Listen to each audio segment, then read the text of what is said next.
Bonjour toi cher aventurier des internets et bienvenue sur Cogite, ici Guillaume pour une nouvelle chronique Cogite. Et une fois n'est pas coutume, n'hésite pas à t'abonner, à liker si jamais la vidéo te plaît ou que les autres vidéos t'ont plu.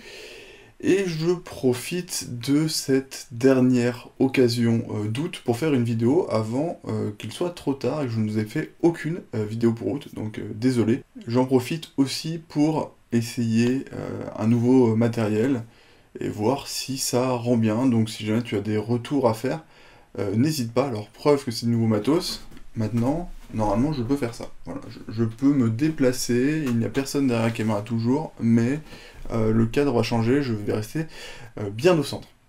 Bref, venons-en au sujet de la vidéo. Alors si tu suis la chaîne depuis longtemps ou que tu viens d'arriver, que tu as un peu regardé les différents titres de mes vidéos, tu peux te rendre compte que j'ai présenté pas mal de livres de SF et que j'ai une passion un peu pour le temps vécu. Et quand on mélange les deux, petite explosion comme ça, que se passe-t-il? Eh bien, on pense voyage dans le temps. Et mes premières conclusions à l'heure actuelle sont qu'il est possible de voyager dans le temps. J'ai essayé de 3 façons différentes, j'en suis revenu. Cela dit, il est impossible de changer ce qui a déjà été fait, donc pas de risque de paradoxe temporel. Laisse-moi te présenter les 3 méthodes pour voyager dans le temps. De la plus simple à la plus compliquée, évidemment. Méthode 1, la méthode la plus simple, et aussi la seule qui est gratuite.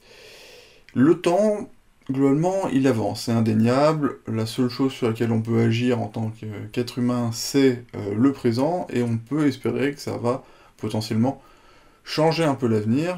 Par contre, on n'arrive pas à toucher le passé. Cela dit, voyager vers le passé, c'est possible. C'est possible parce que nous bénéficions d'un accès direct et gratuit au passé. C'est tout simplement la mémoire. Bienvenue dans le monde de la mémoire, c'est bon et c'est mauvais souvenirs. Alors à ce sujet-là, j'ai un conseil. Allez voir vos parents, allez voir vos grands-parents, sortez un album de famille, regardez ça, prenez les bons, les mauvais souvenirs, découvrez comment vous étiez quand vous étiez petit, découvrez comment vos grands-parents étaient quand ils étaient petits aussi, ça vous êtes sûr que vous ne l'avez jamais vu. Et surtout, n'oubliez pas que plus vous attendez pour demander à nos anciens leurs souvenirs du passé, plus vous risquez de ne pas y avoir accès, soit parce qu'ils vont perdre leurs souvenirs, soit parce qu'ils ne seront plus là pour les raconter, alors ne perdez pas de temps. Et si jamais vous n'en avez pas assez comme ça, vous voulez aller encore plus loin, il va falloir se tourner vers les professionnels, donc les historiens, les archéologues, les géologues, si on veut vraiment être sur des bonnes durées de temps. Et chance, c'est toujours gratuit, c'est accessible sur internet, il y a même de très bonnes chaînes de vulgarisation qui en parlent de l'histoire, alors allez-y, profitez. La deuxième méthode est plutôt agréable mais un peu flippante. C'est une méthode pour voyager vers le futur. Alors là, il y a 2 soucis principaux, c'est les 2 points qui font que c'est flippant. Tout d'abord, en utilisant cette méthode, vous allez vieillir. Et deuxièmement, en utilisant cette méthode, vous n'allez pas pouvoir revenir en arrière. J'ai appelé ça les vacances. Globalement, se reposer, profiter, voyager, se détendre. Si on résume ça, ça va être eat, chill, sleep, repeat. Donc pour les non-anglophones, manger, se détendre, dormir et répéter l'opération. Et ça, globalement, c'est une très bonne méthode de voyage dans le temps pour aller vers le futur, tout simplement, parce que vous allez pouvoir passer, je sais pas, globalement 2, 3, 4 semaines, 2 mois, en ce qui va être en ressenti, durer quelques journées, voire quelques heures, si vous n'avez vraiment pas de chance. Et enfin, le vrai voyage dans le temps, celui qui va vous coûter cher, et qui coûte ces derniers temps de plus en plus cher, j'ai nommé la campagne et ses petits villages, parce que si vous avez bien suivi vos cours d'histoire géo au collège ou au lycée, vous devez vous souvenir que les campagnes françaises ont été massivement abandonnées pour les villes. Eh bien, il y a une chose qu'il faut savoir. Sachez que si à un endroit il n'y a plus d'humains ou beaucoup moins, eh bien ça va avoir un effet réel sur le temps, ça va être l'arrêt du temps humain, de l'histoire humaine. Alors en allant dans ces lieux un peu ruraux, un peu abandonnés, vous allez pouvoir voyager dans le temps. Vous allez pouvoir découvrir des vieilles boutiques abandonnées, parfois encore avec des objets à l'intérieur qui témoignent de notre passé. Vous allez pouvoir même découvrir des choses qui sont encore vivantes, mais qui ont un peu arrêté d'évoluer parce que la population a vieilli et donc le changement ils l'ont moins amené.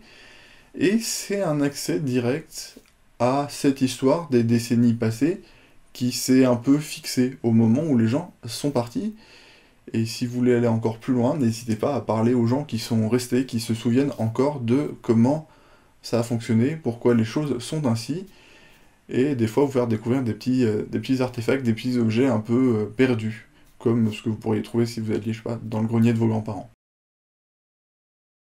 Et petite méthode bonus, la méthode scientifique, potentiellement la méthode qui va coûter le plus cher, mais qui n'est pas un voyage, c'est pour ça que je ne l'ai pas numéroté, c'est une vision dans le temps, dans une autre période. Tout simplement, regardez loin. Regardez le plus loin possible. Parce que, comme vous le savez peut-être, la lumière, elle met du temps à venir jusqu'à nous, ce qui fait que quand on regarde très loin, typiquement avec un télescope ou en envoyant un satellite, eh bien on voit des choses du passé, des choses qui ont arrêté d'exister au moment où on le regarde. Pour donner des exemples un peu concrets, si vous regardez la Lune, vous avez l'image de la Lune il y a 1 seconde. Si vous regardez le Soleil, vous avez l'image du Soleil il y a 8 minutes 30.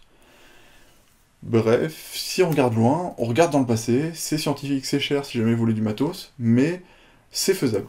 Bref, la chronique arrive à sa fin, alors n'hésite pas à t'abonner, à liker, mais surtout à te rappeler que pour voyager dans le temps, nous avons un accès direct au passé avec la mémoire de nos anciens.